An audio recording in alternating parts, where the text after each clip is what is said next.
How's everyone doing this evening? We can go ahead and start. Do I have a motion to begin? Start. Go. Hi, Commissioner Nelson. Good evening. Oh, you were looking for a motion. Apologies. I move that we start the meeting. Okay. Do I have a second? Second. All right. All those in favor, aye. Aye. Awesome. Thank you so much.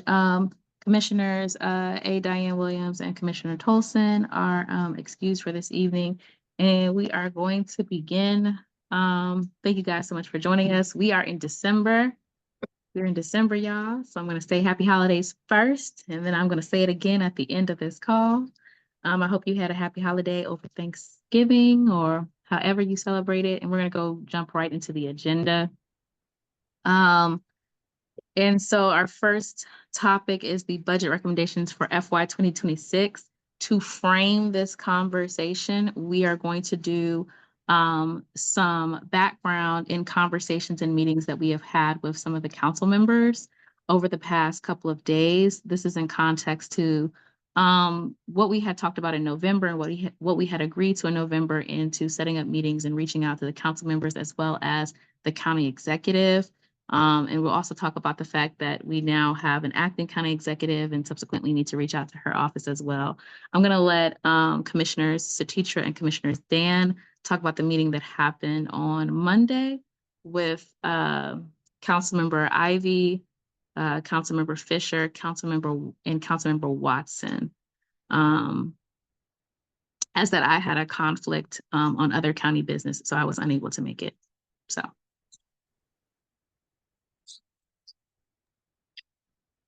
Good. Suchitra, or? You can lead on. Thanks. Okay. So we, in the first meeting, we had Council Chair Ivy and Council members Fisher and Watson. And so we just went over the overall concept and kind of where we were with the importance of getting some appropriation in this coming budget that was essential to get this in there to have a successful program, and that we were looking into ways to scale back the ask so it wasn't the full 3.65, but we didn't talk about a lot of scenarios, I think, in that meeting at that point. But we got basically from all of them, and one of our objectives was to not get a no. We wanted to start the conversation and back up, give them the mission, why it was important that Prince George's County be a leader in protecting democracy and empowering and offering opportunities for people to contribute to campaigns and feel like they have to make a difference, and also to run campaigns in a different way. So we wanted to kind of make that point. And I think, that's going to be an important matter. I think important thing for us to be able to keep that front and center, why this is even important in it. And we got some, I think Council Chair Ivy said, well, budgets are really tight. And that she said, let's see, I think she said, well, if we could do this without laying off anybody and raising taxes, if there's a way to include funds that would result in the budget not laying off anybody, not raising taxes, then she could support it. At the same time, though, she kind of warned, well, there's just a lot of things we weren't able to fund last time. And she used an example of like testing for AIDS. And that, and so we were trying to avoid getting into like I think, positioning ourselves to argue ours is more important than any other one. But that And so I thought we did a fairly good job of that. And then and so I thought that was good. And um and then also then Councilmember Fisher said that she was not in the council when it was passed. So it's new to her, she essentially hadn't committed to it. And so was looking at it, and she brought up basically, she said she had a little tangent thing that, well, these are taxpayer funds that are matching, and shouldn't those funds be spent? Shouldn't there be restrictions in how those funds could be spent? They need to be spent on county vendors or within the county, not on vendors that were non-union or outside the county or something. And I think we kind of answered that and reined that in, that there may be we don't want to restrict people. These are still largely funds coming from individuals. There is the match, but I think we addressed that.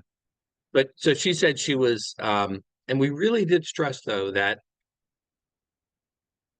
she thought maybe it wasn't of that interesting to her constituents, and we really kind of, I think, presented that it really is, that this is really intended for people who have not been engaged a lot, maybe are new to politics and new to donating. And if they felt, and I think you could pick this up, Suchitra, and close out on this meeting if you want, but as the point was made that people, it's new people to the game can really feel empowered and get their attention and engage them as participants who are likely to come back and vote and have a stake in the game when their $5 becomes $35 or and I think we can work on that with her. So these are meetings that I think after we have this meeting, we talk about some of the things, and we had a more telling meeting, I think, with the Vice Chair Burrows today, that we can go back to the 3 members we met with and address some of their concerns directly. And I think that's where we need to go back just as individuals and set up meetings, and preferably with a constituent of theirs as well, and go back and present ways we really think this could work this year. So do you want to follow up any other, close that out, Suchitra? Spalachandra? Or I think that was pretty good. I think the conversation with with Vice Chair Burrows was more in depth in trying to figure out how we could put forward platform that would offer options to the council and get something moving this year. Because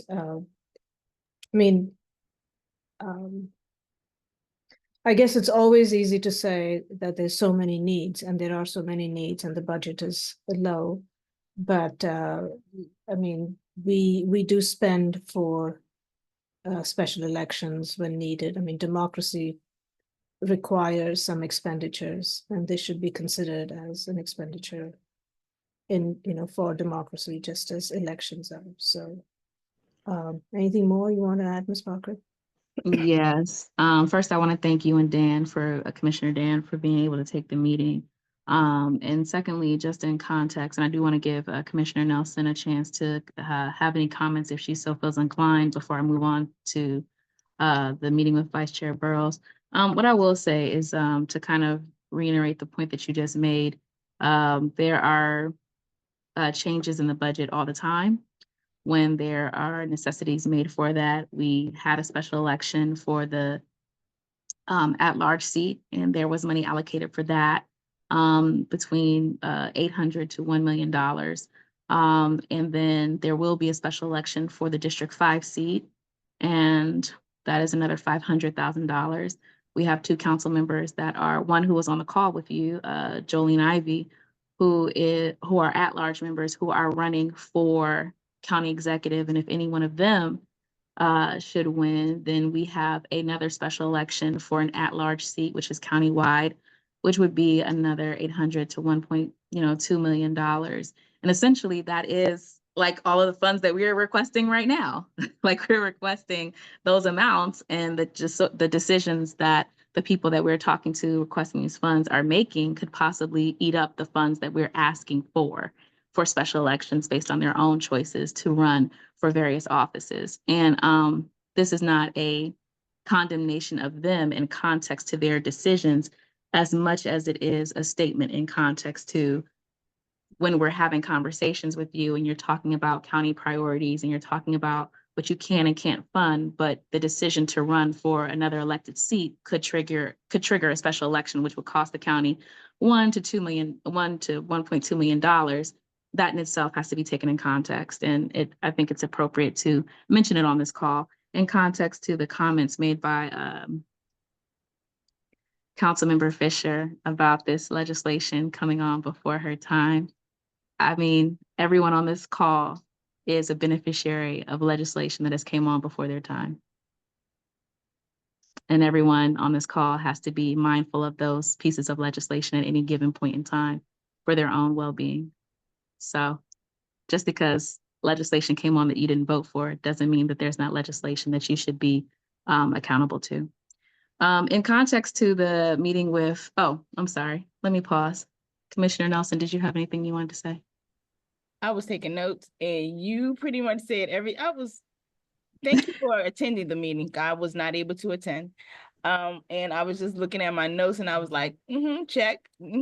So thank you. You said exactly what I was thinking, especially about the legislation, the comment about the legislation and being before her time, and then being able to find money when they need the money. But yeah, it's noted in my mental Rolodex. So that's all I had to add. So you said it already. I won't belabor it. No worries. Thank you so much. And I will also say that a lot of times, part of the vision and mission of this body is to inform the community about this particular fund. And I think a lot of times when elected officials say what their constituents are or not interested in, fully well knowing that their constituents might not know about a particular item, I feel like that doesn't take in context, just the importance of different legislation. And again, this is not, a condemnation of the elected officials, but when things are said, they should be addressed. And so in moving to the conversation that we had with Vice Chair Burrows today, it was very illuminating. He gave a very concise level of statements and context of how we could move forward and the things that we should be thinking about and requesting and the things that are available possibly to us with the budget constraints that are coming up. And, as a body, we have shied very much away from saying don't fund us, and we will continue not to say that in any capacity as much as we can. But we do want to make sure that the program can get some sort of funding, get it started, get it funded moving forward. And so this kind of frames our conversation going into the budget recommendations. But one of the things that the council member suggested was to go ahead and have 3 different options for funding request for this upcoming year and pose that to the council in the form of a request within the next couple of weeks, because our budget season is coming up upon us very rapidly. And so that is kind of basically the conversation that we had. And so sliding into the budget recommendations for FY 2026, I'm going to let Commissioner Smith kind of give some options for us to think about. And then I'm going to open it up for discussion in context to if these are the things that we want to move forward in our request, and then what that would look like. Okay, thanks. So it was a rather, I think, sobering and forward discussion with the vice chair, and so he made it clear that like individual priorities and from the council members, there's just not a lot of money available. So it's important to get a consensus. It's important to get a recommendation and a budget, to get an amount put into the proposed budget from the county executive. But also, given that, so the landscape has changed in the elections, given right now that we're going to have the special election for county executive and these special elections for at large, or at least one at large, we already happened, but there could be another one. So when we look at our 3.65 million, so the amount we've been recommending and focusing on has been 2 campaigns for each seat. So 9 council district, that'd be 18 people at $75,000 each. 2 candidates running for county executive. Those are the pricey ones, $750,000, and 2 at large. And so given the fact that it's such a skewed difference between the district and the top heavy at large or council executive, we just went, well, wait a minute, because there's going to be this election now, and it's very likely that whoever wins that is going to have the leg up. And the tradition around here has been that people get reelected, and it's very likely that person be elected, and that there, would not be a so maybe it's not as important that we run people in that. Sorry, my alarm went off here.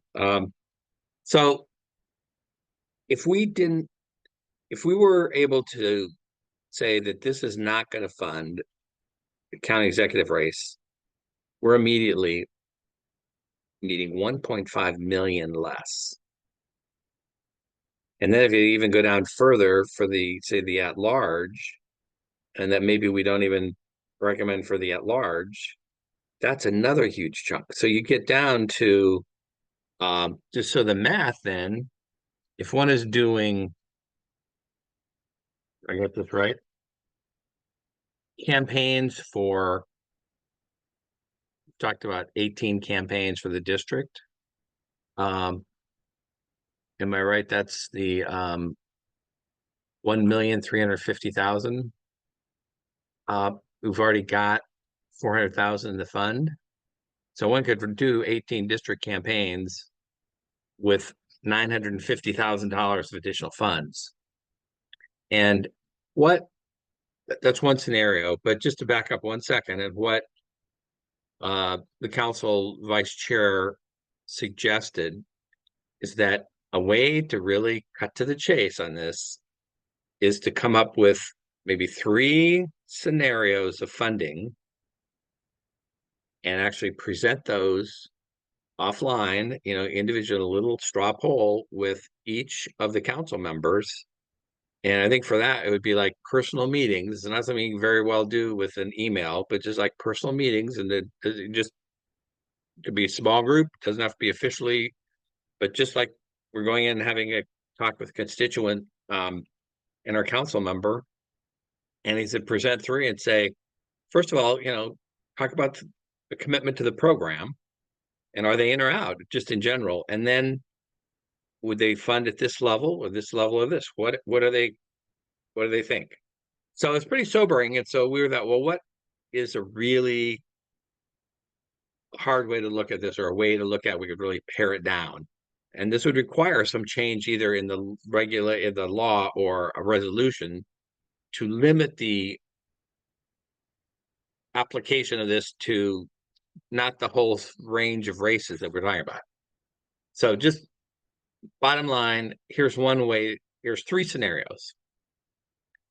If we did 2 at-large campaigns and the full 18 for the districts, we would need an additional 1.45 million, 1,450,000. That's a lot. It seemed like that would not fly with the council member Burrows, that he just didn't think there's any way we could get that much money, I think. So we can still put that on the table as one of the options. Another option that's sort of scaling back is, what if we didn't do any of the at large and we just went to the 18 district campaigns of 75,000 each, and that's where it'd be $1,350,000 total. We've already got 400,000, so we would need 950,000, less than $1 million. And then if we really want to scale back and said, well, what if we just did 9 district campaigns would be funded? That's only $675,000. You've already got 400. That's only $275,000. That seems a bare bones, but I would think if we really worked at it, we could convince the acting county executive to put that much money in the budget. Hopefully put in like 400,000, which was about last year, or something in that realm, maybe even a little bit more. But anyway, those are some scenarios that we could talk about here as things we could float out there. And I guess I did one more just in the back of the envelope as we're starting the meeting. If you did one at large, say we'll fund one at large, first come, first serve, whoever qualifies first could be eligible. If you did one at large and 9 district campaigns, you would need 525,000 in additional funds. So instead of the 275, you need 275 plus $250,000. But one of the things about it is we put some of those possibilities out there, and if we can get an anchor amount, just something in the county executive's proposed budget, then the council can work through, we can talk to them about these different scenarios. And just finally, before I'll stop talking, it does seem possible that this could become an issue favorable to us and to the fund in the coming special election. So we've got now a special election announced yesterday at now what the date in early in March for county executive, and for our District 5, which is where I reside, which is the district that Jolene Ivy has been representing. And so in that campaign, it is likely that these could be raised, and that by raising it, we would have people more open and less negative about it. And that we could actually, I think we could actually get through one of these lower amounts. And so what do you think? What do people think about that?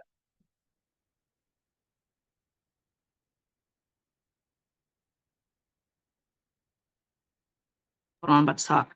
I'm I'm fine with the 18 district campaign for an additional 950,000, and the 9 district campaigns with an additional 275,000. I think you have the other one with the 2 at-large campaigns and 18 district for an additional 1,450,000. I'm wondering if we did. I like your idea of the one at-large seat, first come, first serve, and I think you said the 18 or 9? 9. 9. I actually like that one as well. And how much additional funding would that be? That would be 525. I like that. I like that one as like the 3. What are some others' thoughts?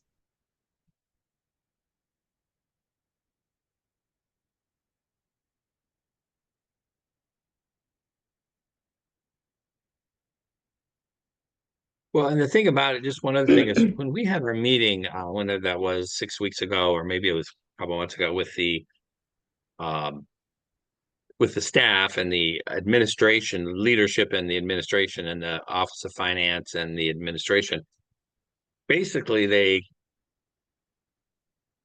were saying, come back with a number, can you come up with another smaller number? And so I think this is it. And this is an approach. And so we need one of these numbers to be appealing enough, and we need to make our case strong enough that the staff in the administration can make this case and and and that we can then work. And I don't know if any people have relationships with the acting county executive, but it would be great to have people express support to her. And one way to do that is the upcoming listening sessions that she will be having as part of the budget process. And so I guess we would ask the staff to help monitor when that's announced. I don't know if that's been made. It's probably a little early since they just changed leaders, but I would think sometimes they've even had those, haven't they, before in December? But whenever those listening sessions are for the public input, those would be one opportunity to generate support. And just to let you all know that I have followed back up with the acting county executive and and they said that they are working on a meeting and that they're going to get back to us soon. So I did follow up again today Okay. on that. So do you have any idea about the public listening sessions? And I expect that will be announced fairly soon, right? Yes, I don't think the schedule's been announced yet. Okay. Would you let us know if the Oh, yes. minute it gets announced? Because then we can round up some activists to go in there and testify as well.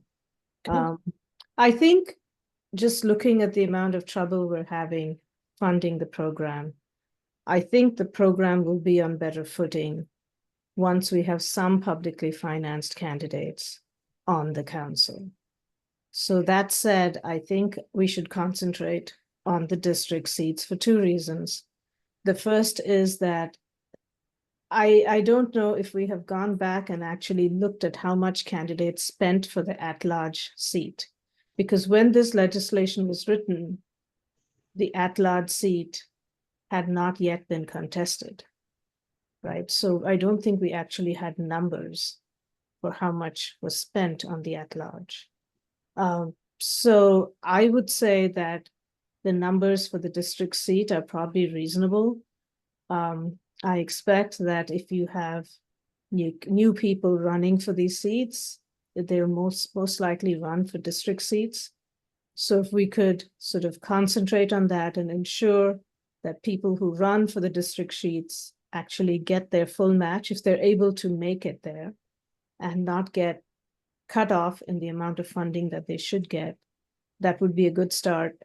And if we want to try to populate an at-large seat, maybe we should take a look at, and I'm willing to do that, to look at some campaign numbers to see how much was actually spent for the at-large seat and whether the 200,000 is a practical amount to spend for running countywide or not. So that might be one thought. I mean, I think to get a countywide exposure to this program, it would be good to fund the district seats well. And as we saw from the Montgomery County numbers, it's not easy to qualify and it's not easy to reach the full match. So maybe we don't have to worry so much about individual candidates getting cut for the amount of match that will happen if we concentrate on the district seats. So, Satitra, are you saying that you are in agreement with the option of 18 district seats and 9 district seats, and that third option of either 2 at-large with 18 or 1 at-large with 9 is like the pushback? Yeah, I mean, I don't know. I mean, I don't mind offering all three. After all, if one is bigger than the others, and maybe the lower one becomes the more palatable. And I think we have a reason for not offering the executive. We don't have a good reason for not offering the at-large council seat, right, for funding, because there will be an open seat. The executive seat will be filled in the first year, and likely the person who's in there will continue, I mean, practically speaking, at least through the 26 election cycle, and there won't be a lot of opposition to that person. So, but there will be an open at-large seat, at least one open at-large seat, one way or the other. So maybe we ought to offer that as, one at-large seat as the largest, along with the largest option. We add in an at-large seat. So one at-large seat with 9 or one at-large seat with 18? Right. I mean, that's a good question to ask. If we,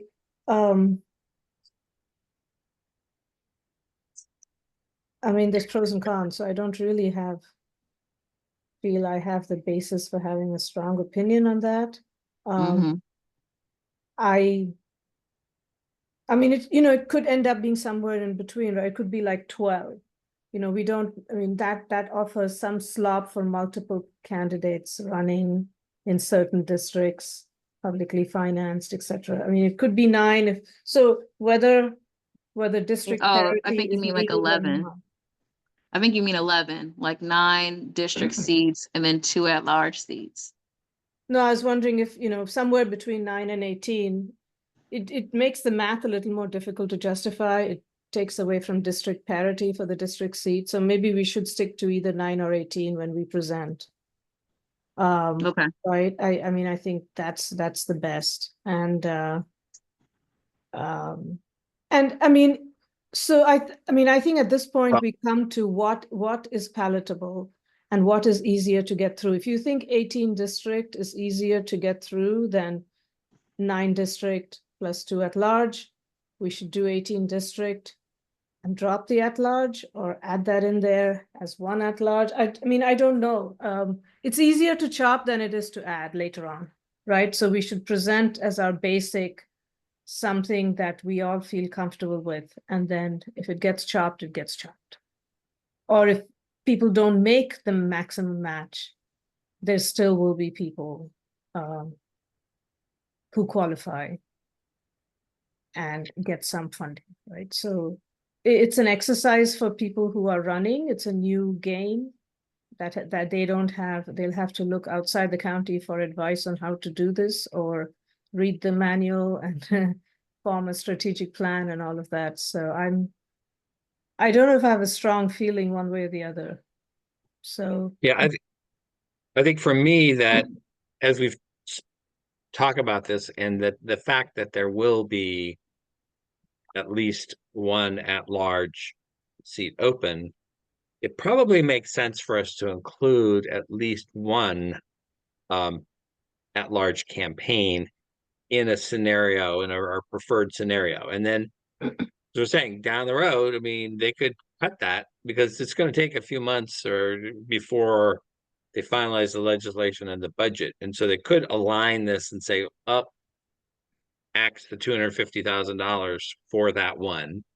And so they could do that. But the other hand, so I like having at least one in there, but I'm not sure that we really need the 18 or for parity, because there's actually going to be still several people who are incumbents and that are probably,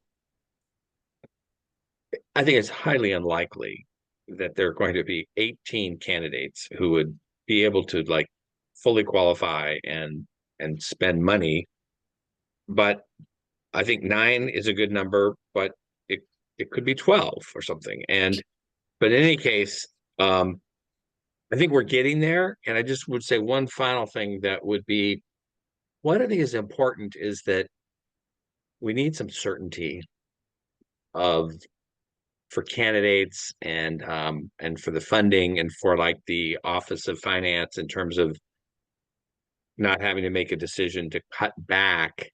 As we were saying before, the candidate commits to getting these signatures and qualifying, and then is told, oh, sorry, we can't give you 75,000, we can only give you 40.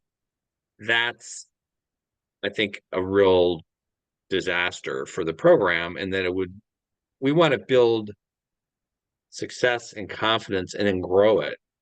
So if we have to make it available for fewer offices and fewer campaigns to start with, I think that's the reality. So what that means is, as we said before, there's going to have to be some legislation, either a bill or a resolution, and that's where we'll have to ask our legal team, about that, and then also like council advocate or something. But I think what Councilmember Burrow suggested was he thought it would fly if there was I don't know, the language he used is something about if it was sort of presented in January and discussed more in February, that this might work, but it's kind of, that's the time frame that we probably need to follow. And the other thing about that is that that's right also in the campaign season. And so this election is not until March.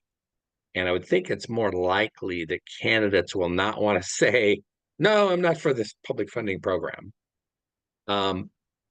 Once we're past that, then it's the real budget decision making and honing. But until then, I think we can generate the support and raise the expectation. Maybe we'll get commitments from people that they would fund that amount, which hopefully we get.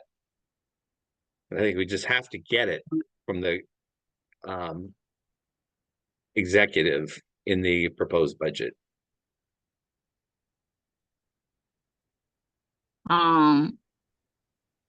Okay. So, so we could throw out, since there's already 400 in the kitty now. So if we say we need 1.35 million more, that would cover two district and for each of the 9, 2 candidates for each of the 9 districts, plus 2 for the at-large, right? So that No, one number. no, it's 2 at-large. We already have, let's say we already have the money for that, because we have 400,000. Yeah, but if we say 2 at-large and 18 districts, we Right. still need an additional 1.45 million. We need 1,450,000. 1.35. No, it's No. hold on. If we did 2 at large with 18, we would need an additional 1.450, because we would need a total of 1,850,000. That's what he's saying. And we already have 400 in the pot. That one, I think I want to keep the numbers as close together as I can. And I do think the additional 275, additional 950, and then the number that we ran for, I think 1 at large and then 9 council members, which I think you said would be like an additional, like what, 3 or 400? So no, it's 1.35 for 18 district members. Right. Mm-hmm. And it's 400 for 2 at-large members. No, 500. At-large is 250,000. Is it? I thought it was 200. Yeah, Okay. yeah, 250. Yeah. So,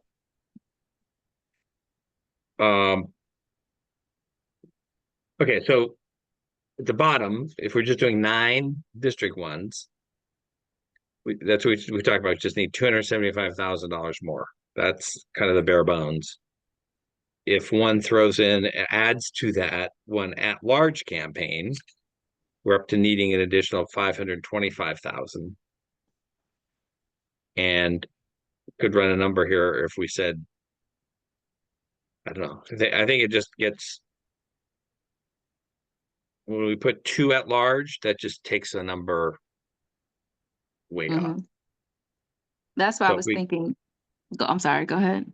yeah, so if we did 1 at large, we could come up with another number short of like 18. That would be maybe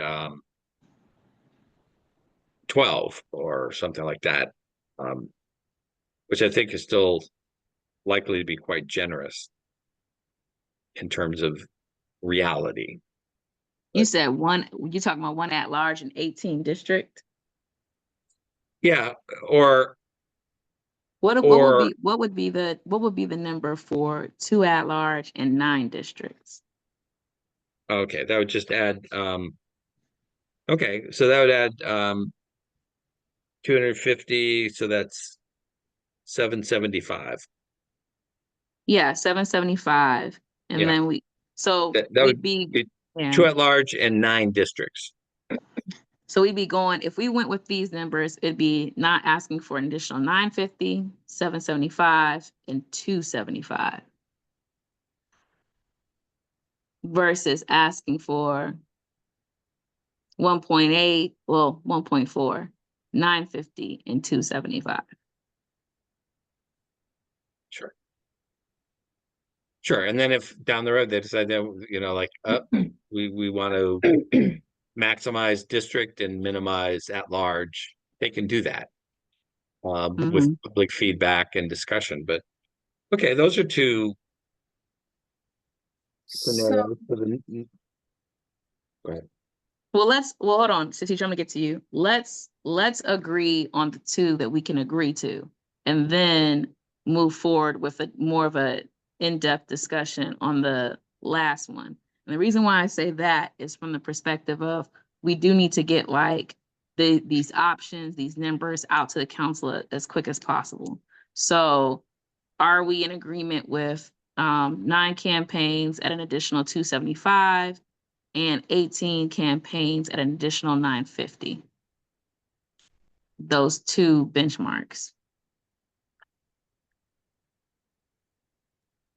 so this is just for the district, right? That's what we're talking about.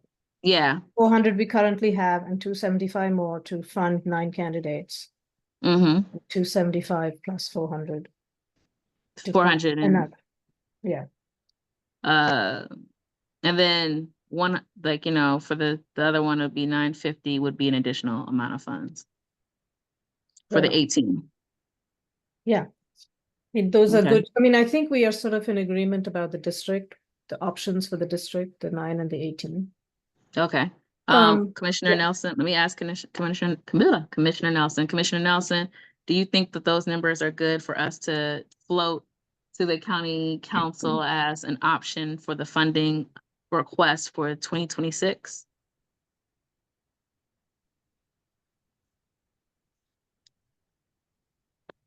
And as she's coming back on, I'll ask Commissioner Dan, you're okay with those 2 numbers?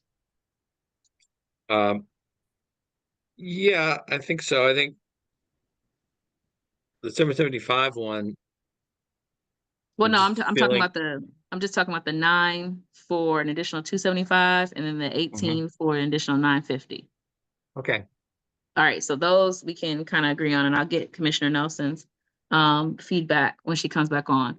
Can I ask a clarifying question about it, just in terms of framing it for the county council members? Is a suggestion to ask them to amend the legislation to limit the candidate participation, not just by office type, but also by number. So not only saying this program is only for district council candidates, but also it will fund up to 9 candidates. It will fund up to 18 candidates. Just want to clarify that that's the intention. Good way to put it. Yeah. Well, Yes. I don't know if I mean, so we don't want to limit it to 9 candidates participating in the program. We want to limit the funding available to a full match for 9 candidates, which is 2 different things, because one, candidates may not receive the full match, There may be more candidates and they may all get less than the full match. So we don't want to stop people and say the gate is closed, you cannot now become a publicly financed candidate. I think we do this with the full understanding that the finance director will have to do something about limiting the funding or making some decisions.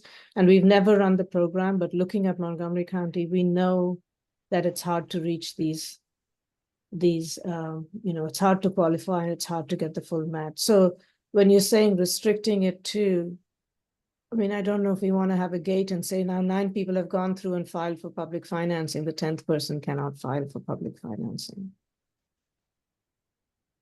Well, I think It'll have to be clear, Well- because what we could run into is an issue where if the gate is not closed and funding is available for up to 9 candidates and 15 run for office, there may be, we essentially may be in the same predicament where the director of finance is having to reduce the matching dollars. Right. So this is a difficult process for the director of finance, I understand. But if you look at the Montgomery County numbers, only 1/3 of the candidates qualified, which really means 27 candidates can choose to run publicly financed.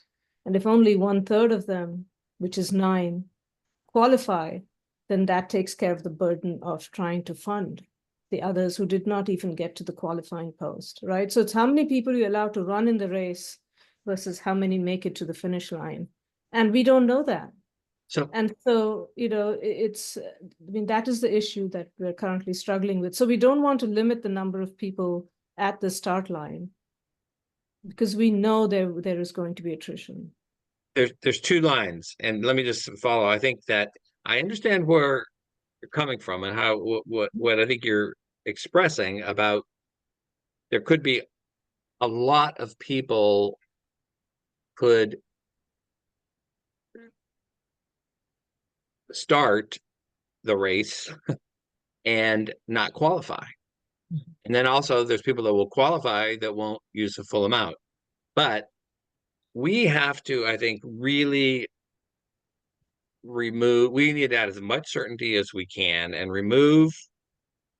Right now, the way so I would suggest that you think about how would you actually write the instructions to the office of the director of finance to allocate funds fairly. And the way it's done now, it's really simple. It's just like July 1st or maybe it's June 30th. If there's not enough money for what looks to be the full field, they have to make a decision to downsize it. So we can change that to later maybe, but I would think that if we're saying that it's going to be 18 campaigns or 9 up to those, that the way I would read that is that let's say there's only 9 are going to get funded, that you might have 20 people out collecting signatures trying to qualify. But one way to look at it would be the first 9 who qualify, that's it. Even though some of those people may never go on and pull out the full amount. I just don't know how you could keep that door open to more than 9 people if that's all you have budgeted for. I don't know how you could. Maybe there's a way to do that, and we offline can ponder that. But I would think if we had a number, No, I mean, I don't think qualification is it. No, getting the maximum match is the limit. So just because somebody qualified, I don't think we should close the gate and say the rest of the horses cannot run, because you don't know who's going to make it to the finish line. And I think that's where this council comes in and adds more money if needed, because of how this program is I mean, it's And not for us to start cutting everything They're off not, now. they're not and gonna add more saying, money. How are they gonna add more money? Like in the middle of a budget year? A Yeah, I supplemental? mean, I think we should look somewhat more But- thoroughly at what other counties have done, because yes, but- this is not something that has not been faced by other counties. And the council and the executive have come in and put in money when the time is, I mean, I think for us, Okay. what changed hold the on, hold on, hold program. on. I mean, I don't know why we are setting rules for what the finance director can and cannot do, because when I look at the legislation, right, it says on July 1st of the year preceding the primary election, the director shall determine if there is enough money. I think the primary happens. I mean, I think that is past the date when funds start getting dispersed, which is 365 days before the primary. No, to the day. right. It's the exact day, the same day. This happens to be the primary is going to be June 30th. Okay, 20. all right. Uh-huh. So, I mean, I think we are at this point just trying to say, what is the funding for a certain number of candidates? And I think we have to just stop at that point, because what happens, we can run through all these scenarios, but they're just scenarios and we can't solve those now because we don't have the data. So I think our budget should look at what is possible from this council and this executive and just put the money down for now. Okay, so I want to reframe and rephrase some of the things that I'm hearing just to make sure that we're all on the same page. So Commissioner Satitra, I believe I hear you saying that we should just provide them with an amount in regards to how much can be matched at the full requirement, and then allow for the finance director to delineate the money however he sees fit, depending on who signs up. Yes or no? Yes, and I feel these conversations about how to do this can continue Right. after Okay. the budget, because we have more time. We don't have to make that decision now, is what I'm saying. Got and it. Provide that, but we have six months, going forward. Got it. We don't Or have more than 6 that. months. It's a shorter time period. And then Commissioner Smith, I think what I hear you saying is that we need to provide the council options and context to possible legislation to ensure that people that sign up in that run have enough for matching or otherwise. Am I hearing you correctly? Or thereabout? Yeah. Okay. And then I do want to uplift the fact that we have had meetings with separately and together with these council people, and they have said, we don't even want to give you money at what you requesting. So we definitely aren't trying to give you, like, they have already clearly articulated that no matter what combination of numbers that we give them, it will be a very hard yes for them. And so I want to uplift that we already know that. And so to kind of say, hey, it's for the council to put more money in, or the county executive to put more money in, when the council, at least 3 or 4 of them, 5 of them have already told us that that's not really where they're at. We have to take that into consideration in our ask. And I think that I am trying to find, and I hope that we all are trying to find some numbers in the middle ground to get them to at least fund the program and then push for additional funding. Around the conversation of the language in context to changing the resolution or anything like that. To be honest, I'm in the middle with this conversation because I kind of feel like the county council should come up with a way to do that. But in the same breath, I don't, to the Commissioner Smith's point, I don't really want to leave that in the county council's hands, because Commissioner Satitra, we might get some language that we really don't like. Right. And so I find that we need to find something in the middle of this. We need to first agree. I think we first agreed on the two fundings, and then to Secondly, agree on the last funding option that we're going to give them. And then finally, we can circle back to talking about whatever possible language that we can suggest in changing it if necessary, because I really don't. I do understand and I do like what you're saying. Like, just put the money in the pot and have the finance director figure it out based on who's there. I get that, and I kind of agree with that. But in the same breath, I don't want it to be a situation that Commissioner Dan uplifted and Mrs. Warner-Wiggins uplifted, and where they're then asking based on what we're submitting, oh, do we need to change this? And how does that look? So let's first, before we start, let's give a moment to pause on that. Let's come back to that after we agree to the third number that we're going to give out. And I'm going to also kind of recap for Commissioner Nelson, the two other numbers that we kind of agreed on, and get her feedback. And then we can work on the third number and then come back to this.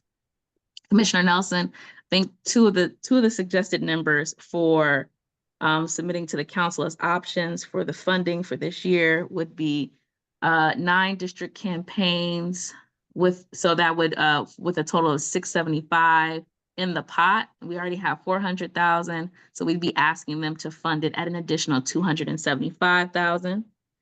And then the second one was 18 district campaigns, which would be asking for an additional $950,000 in additional funds. So those are the two that we kind of agreed on.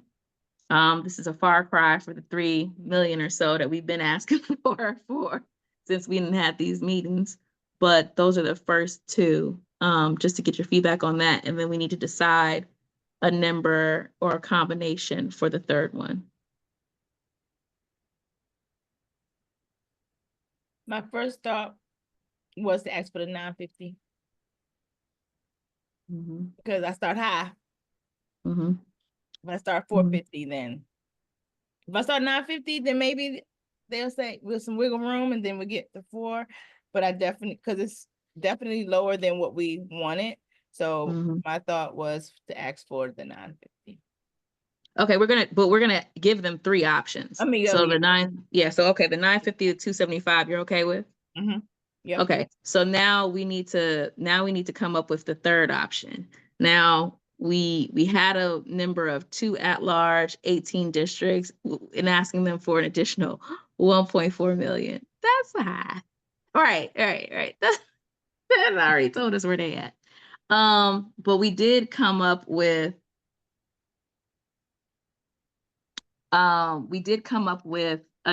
2 other options. And Commissioner Smith, can you talk about the 2 other options? I think it was 9 districts with 1 at-large seat, and then okay. So and how much was that? 9 district campaigns and 1 at-large would need an additional 525,000.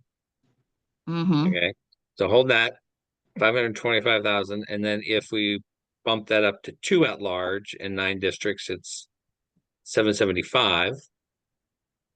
And let me just, to get it off my chest, I did 1 at-large and 12 districts, and that's like 1.15 million more. So I don't know, I kind of like the if we did the 950 and the 275, I kind of like the 1 at-large and 9 districts is 525. I mean, they 525 extra to the 400. Yes. Okay. Yes. Okay. That's 9. I like the 1 at-large because the second at-large is either going to be already filled by Miss Ivy if she doesn't win the exec race, or it's going to be filled by special election and occupied by somebody before. So I think really there is 1 competitive at-large race that will be available. So I don't think we need to fund 2 at-large races. I mean, there could be 2 candidates for that, we don't know, but there's only 1 race. So if we're going with the 9 district race, there's no reason to go more than 1 at-large race. If I could Okay. just chime in, the maximum match for the at-large is 200,000, not Yeah, two. that's what I thought. It was 200. Oh, did I make a mistake? I'm sorry. Yeah. I apologize then. I'm quite confident. So, Yeah, thanks. I'm sorry that, I mean, that still makes our numbers a little bit, I mean, for the at-large, that would just make it 425, correct? For the one at-large? Oh, sorry, not not 425. I'm sorry, 475. 475. 475, Sorry, right? 475. Yeah. So it's consistent to say 9 district plus 1 at-large or 18 district plus 2 at-large? Because it's If only we do one. 18, if we do 18 districts or 2 Well, at-large, that's a lot of money. No, I'm just saying it's consistent, that's all. Oh, okay, I see what Yeah. you're saying. Yeah, so then let me, because I'm big on consensus. I like that 9 districts with 1 at-large for an additional 475. Because to be honest, 950, 475, or 275, I would push for the middle one for the 475 just to see if we can get it. But I right. think those are a better combinations to fight with or fight for than throwing out 1 million where they already told us, million, what? They've already told us that. So what is the consensus? Are we agreed on the 1 district 475 or the 2 at large for, I think it'd be 675?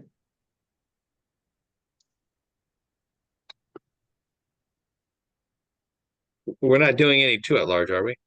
No, I was Otherwise- just throwing that number that you had thrown out where you had did it real quick with 2 at Yeah. large and Oh, 9 it would feet. be 675. 675, right? Yeah. So it's Yeah. kind of between the 675 and the 475. Well, I like the 475, and I think that's more, I don't know, I think it's worth trying to sell that internally to Mhm. the staff and the administration and have that come out with the executive. And then even if that's in the budget, if that can be proposed as 475, and then they want to wiggle around and that some people are upset. Anyway, it seems reasonable, and if they want to do away with the at-large, they do, and then it's down to 275. Yeah, I agree with that. Commissioners Nelson and Belatron, what do you think? I agree with the 475 as well. It's like a smoother transition, a easier axe, Mm-hmm. little softer blow, Like, hey, can we have 9, 4, or 2? And to be Yeah. honest, I 1 can million barely. is like, Whoa, yeah. It's like we're trying to, yeah. What do you think, Commissioner Satutra? So we go for the 9 district and we already have 400, which is most of it. Mm-hmm. And we're asking for very little more just to make, to even it. It's a hard thing to not approve because you're trying to say we want equity between all the district races. Mhm. And I think there will be some agreement to that. Mhm. I mean, it's not going to work out like that. There will be some competitive districts in which people run and others in which nobody runs. But at least I think for the optics, it looks good. And it's the minimal ask. And they have in the past put 400 in. So Yeah, and they've also, 475 is just a little bit more. yeah. Yeah. Mhm.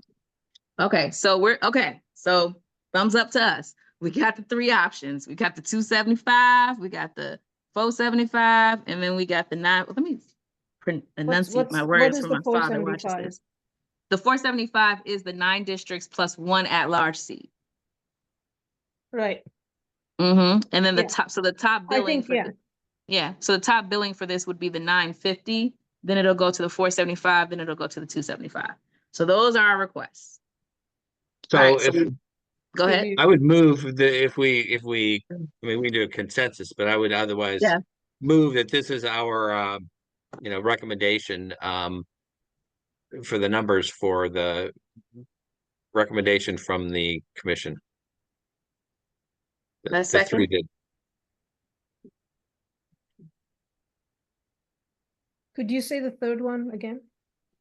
Yeah, it's the first one is the 18 districts for an additional 950. The second one is 9 districts and 1 at large for an additional 475. And then the final one is the 9 districts for an additional 275.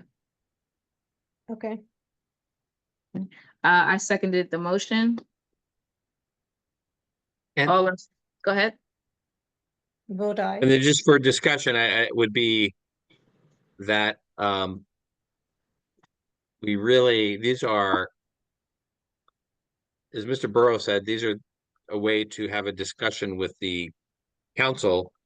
Also, it would be, we would really want to, if we could, emphasize and try to have at least the 475, the number 2, in the proposed budget. So it's because we have sort of two channels, we're trying to influence. So, but anyway, with that said, I'm in favor of this. I vote aye. I vote Aye. Aye. All right, so that's passed. All right, so now let's circle back to the question or the conversation around, and I just want to frame the conversation. We are trying to figure out how we can send a suggestion to the council that would allow for the maximum participation within this program in its first go, while also understanding that without a change in the bill via amendment or resolution, it will be up to the Director of Finance to delineate how the money will be doled out and possibly affect how people run or if they want to run. I think I captured what the concerns were. Am I missing something, Ms. Warner-Wiggins? No, I think that's it. And also, just to let the group know, Ms. Curtis Richards reached out to Terry Bell in the Office of Law, who was not able to join the meeting. But Ms. Bell confirmed that it would require an amendment to the bill, not a resolution, to make any changes. So, I think I'd like to get clarity on that because we're not trying to change the legislation. We're just trying to amend it for 1 year. Because if we go down the route of a bill, then that becomes the program going forward. And that's not our intention, right? So I think I would like some more clarity on that. If we want to say for this year, we're starting the program smaller, then I sort of heard that it's possible to do it by resolution. So I mean, I think I should, we should have that conversation, a more detailed conversation with the attorney. And it is, yeah, I agree. And it also may be possible to amend the legislation to say for the 2026 election, it will work this way. Right. Whether that Right. means the bill gets amended or that's a resolution that's taken that for this year, this is what we're doing, is what I'm trying to understand, because we'd like the bill to stay the way the bill is. So Yeah. I have a suggestion that we would ask the legal staff for advice or a clarification on how this could be done so that we are just for this one cycle funding the campaigns of these 3 scenarios and just sort of put it back to them. And so I don't think we have to solve that right here, and we can get an opinion, and then that will then have to go into but then if they can come back to us by the next meeting and maybe even before that, but at the next meeting, that sounds like it's in the same time frame is what Mr. Burrows was saying, to begin the discussion and drawing up the language of whatever the resolution or the bill, beginning that in process in January, February. Yeah. So And yeah. So anyway, I think we could do that without trying to figure it prescribing out tonight. exactly how. Yeah. Mhm. I mean, we can And then I meet. also say, oh, Yeah. go ahead. Go ahead, Sorry, Commissioner. I mean, Steve. I just thought we could, there's no reason we can't meet with the attorney. A few of us, whoever's available, and sort of hash this thing out and get clarity on it and not have to wait till next month.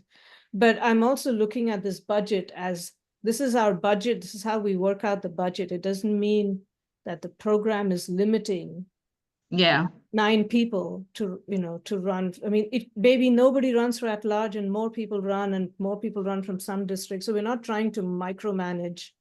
This is just a budgeting scenario, right? So Yeah, I gathered that. And I think we all gathered that. And I think what you said is a good point. Let's get on a call with the attorneys and have them give us greater clarity. And I'm gonna be transparent. Next week is still a full work week. So hopefully we'll be able to meet with them. I'm not trying to be shady, but I'm still working.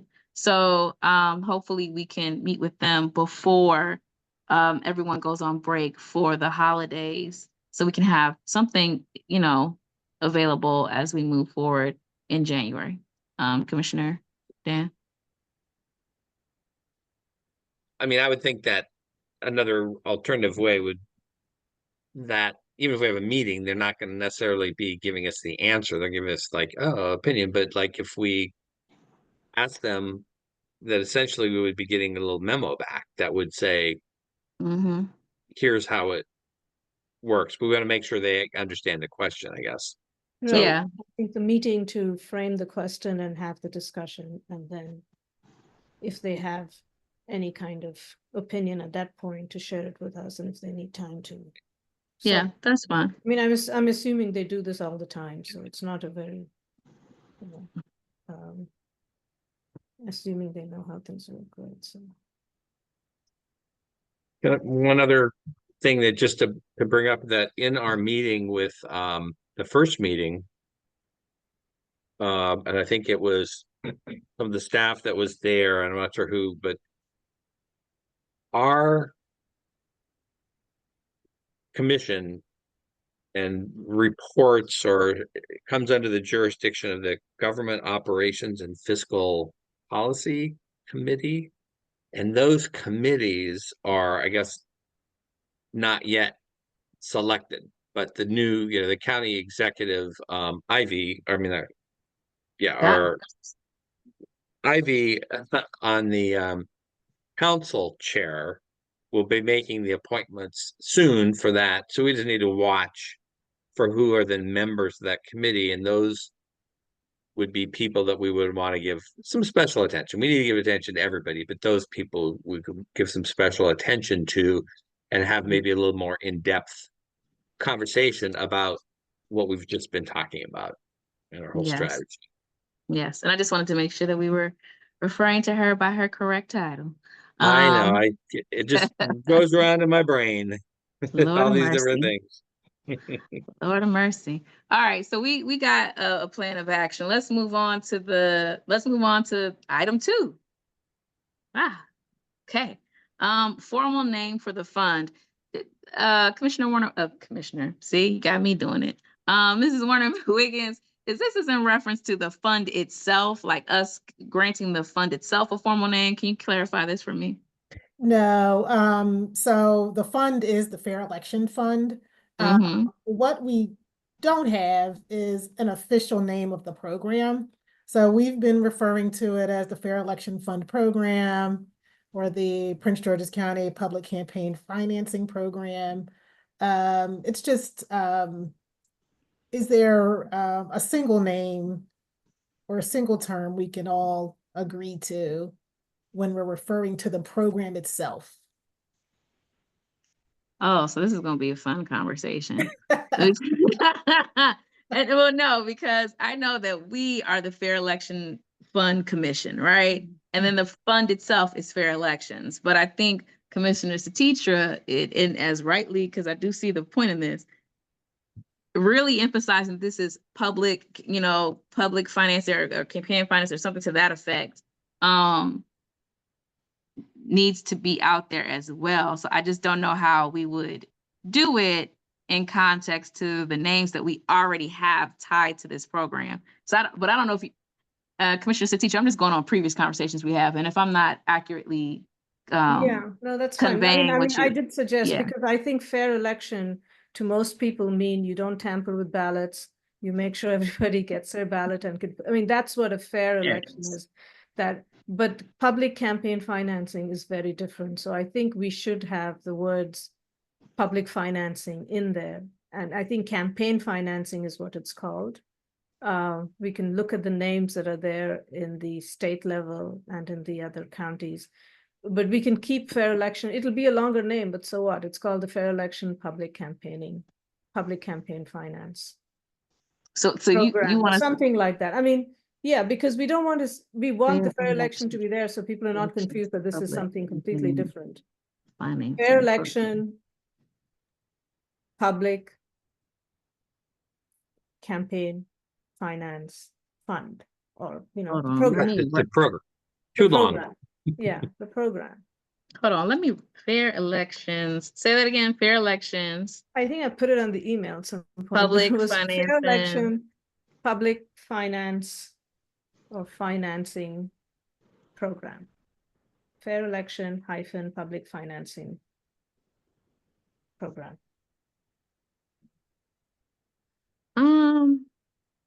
let's see, fair election, public financing. Um, It's hard to program. knock off the fair election, and it's hard not to have the public financing. Oh, fair election, public campaign finance program. I think we said the same thing. Oh, I kind of like that one. Okay, so Ms. Warner Wiggins put in the chat, fair elections, public campaign finance program. Yeah, it's a mouthful, but it says everything that needs to be said. Yeah, FEPCFP. No, don't do that. Then we'll all be waking up in the morning and saying, "What was that?" What are y'all doing? I'm going to Is apply it for the FECP or FEPPP. Oh, okay, good job. I do like I'm gonna be honest, I do like the merging of both names for the reasons that Commissioner Satisha brought up. Just so that people can be clear that this is not fair elections, like we're counting ballots and making sure that people aren't getting this or that, but also for people to understand this is about public financing, but also tying it to the fact that our names are the Fair Election Commission and the name of the actual fund is the Fair Election Fund. So if you guys look in the chat again, Ms. Warner Wiggins put in the chat, Fair Election Public Campaign Finance Program. Is that You could something? put a hyphen between fair election and public campaign finance if you want. A hyphen. A hyphen, just says, you can call it fair election, but if you want to look at the full name, it's called fair election public campaign finance. So this one got married and kept their maiden name. Okay. Something like that. What do you think? What do you think, Commissioner? I think that's too much of a mouthful. Something needs to be shorter. We can remove one word. Program. Take out the program. Take out the program. Yeah. Most people know this as a public campaign finance program. So fair election, public campaign finance. No, FEPC. Yeah. No, you said take out program. So fair elections. I'm saying, it doesn't make sense to remove public campaign finance because that's how all other programs are known. It's about public campaign. So, right, fair elections, public campaign finance.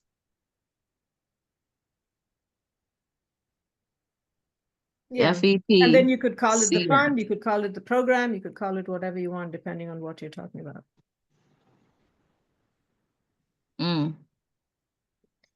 Lord of mercy. We could also think about it and yes. Yeah, let's try to roll it out. Let's put it in one of those I guess hashtag generators, only because I do agree with Commissioner Satitra in context too. It needs to be clear that this is about public financing, but I also feel like everything else has fair elections on it. So we do need to come up with something. And it may be that we sit on this for, 2 or 3 weeks and come back to FEPCF again. It is what it is. But we can come back to this in January, guys. And if you guys have a different name, throw it out there. And I think some of our other commissioners would Yeah. weigh in, and we should get them in the conversation. 'Cause some of them have, I think we all have some background in marketing or communication, and I think they would help. I mean, we Yeah. can't throw out the fair election, right? Because that's tied to the fund, that's tied to the commission. We can. I mean, we just need something short and sweet, but we may Public not want Because finance. to. that's the one that's problematic. The fair election is what's problematic because it doesn't tell Well, you everything. Commissioner Nelson just put one in the chat. Public finance for fair elections. I like it, but I could still see someone thinking that the public is somehow paying to make sure that ballots are counted or something like that. But I do like it, but I can see how the public, don't we have a fund to make sure that we protect the ballots? That's not what this is for. It's not? No, man. So, but I do actually like that one. But it's 7:22. Y'all know how I feel about keeping the staff late at night. So let's come back to that. Let's come back to that. When do we need to decide this by? Oh yeah, when do we need to decide this by, Mrs. Warwick? By the time we've finalized the summary guide. Okay. Because What can you tell us? It'll be throughout that document. Can you tell us what other counties have done? Because we don't have. Oh, to sure. read- We'll take a look Yeah, at that. thanks. Because we have names from there. We'll happily lift those. Okay. Yes. Okay. All right. Rulemaking suggestions from the commission regarding receipt submissions, deadline, and receipt of public match. Ms. Warner Wiggins, why don't you lead us in on this in context to opening it up? Sure, and feel free, Brandy, to jump in if you have anything to add. Essentially, the legislation appears to be silent on the deadline for receipt submissions at the conclusion of the general election. And so, the general election. So, essentially, at what will be the deadline for candidates to submit receipts in order to get matching dollars? And you mentioned what it was in other counties, right? Yes. Right, I put that And in the It's chat. 3 weeks or Yeah. something along those lines, right? Yeah, in Baltimore, and she did put it in the email, in Baltimore County, Howard County, and Montgomery County, they have it for primary. Receipts can be submitted 365 days before the primary election until 11:59 p.m. on the day of the primary. But for general, submission is allowed from the day after the primary. Oh, it's kind of the same thing. Pretty much right up to the primary and then right up to the general election. You can say, So the hey, receipts have to be submitted by the date of the date of the election? yes, for the primary and for the general. Why wouldn't you have a few days after? 'Cause, I mean, I would think Yeah. on the election day, you might be would think, spending yeah. money. You'd be spending money and you still may not have all your receipts in. I would know. I'd be in favor of, I thought I had read before that there was some of this was like 5 days or There's 10 something like days that, 3, 5 after. or a week or whatever it is, right? A few Because days people are after. going to be burnt out. Yeah. And these are, volunteers in large part doing this. So I think you need to give 5 days or. There is a treasurer, but I think nothing happens a day after the election, right? So 3 days, 5 days is probably okay. Because you want to get your matching. I would say, Well, this is submit receipts. This is not to get funds. I would say, okay, so I would say receipts can be submitted from 365 days before the primary election until, and you can phrase it whatever way, 5 business days after the primary election. So, I mean, just to play I- devil's advocate, I think the Mhm. reason for doing it immediately is because you don't want candidates to be using public funds after the election, right? So the receipts have to be, they,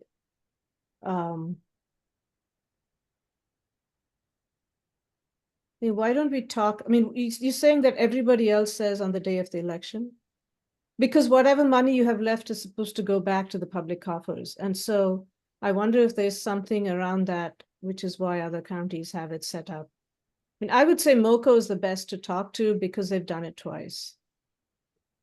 I mean, they're the ones I'm looking at I'm thanking Miss Brandy for sending this. I'm looking at what Brandy sent, and that's what MoCo said. So I mean, maybe we can just talk to the MoCo staff. Could you do that? Is- Either Donna Wiggins or Brandy, could you speak to the MoCo staff and find out why it's like this so we can have some reason for. I mean, I guess for clarification, is this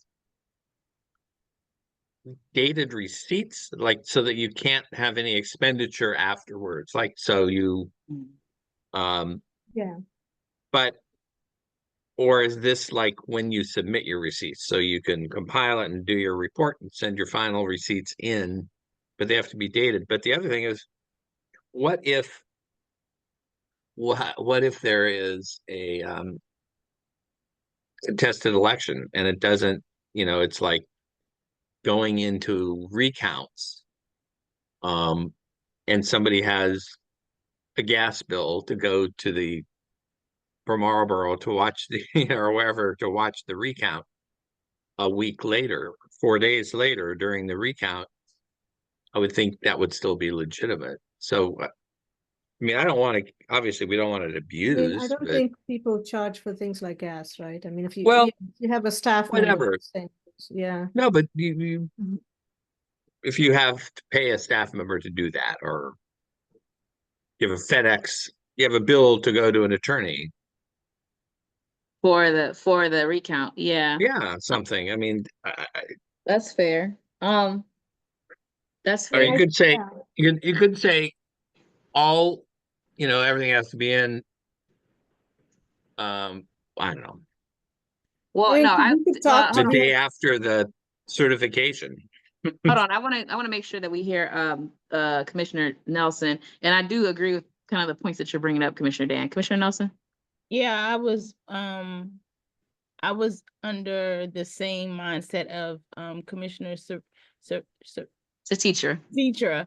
Mhm. If you're trying to make sure that they're not spending money after the election, then yeah, you will cut it off because you're spending receipts. The more you have it open, the more time you have to spend that money. Unless you're looking at a date of receipt. To Dan's point, are we looking at the date of the receipt when the items were spent, or is it just a matter of turning in the money? I was under the guise of not having it 5 days. I would be more comfortable if you're trying to give more time, 48 hours. I wonder, so here's But we I might have to agree that, but my first thought, sorry to cut you off, my first No, thought go is ahead. to be in alignment with the other 3 counties. Yeah, Mhm. that's what But I feel. yeah. Like, we don't need to reinvent this. Let's find out what they do. They've done it, they've run it. They've had, Montgomery County has had several candidates go through this. So a couple of things. Here's my request before we're gonna have to come back to this in January, but here's my request from the staff. Can you ask MoCo, I guess, their rationale? And then also if you could find, and this might be something that we would have to do, and if it is, just shoot me an email. Can you find maybe 2 or 3 of the people that did run under fair elections and ask them like kind of their experience with the submission process? Like if they bring up the same challenges that Commissioner Dan had brought up. Hey, like, it went into a recount, or we had to do this or that. If they ran into the same issues, I do think, to Commissioner Nelson's point, I do think that, in Commissioner Seditious, I think this is just submission. I don't think it's about it's like, no, you need to have everything submitted from this day so that there isn't anything. Yeah, it is. You're not going to have anything from the next day. Yeah, we're talking about just when they need to get Just, receipts in. yeah. And if it's submission at 11:59, you're not going to have anything from the next day. And I do lean towards following what someone else has done, but I also want to make sure we're not in the place of we're following what somebody else has done because they didn't think of the questions that Commissioner Dan thought of.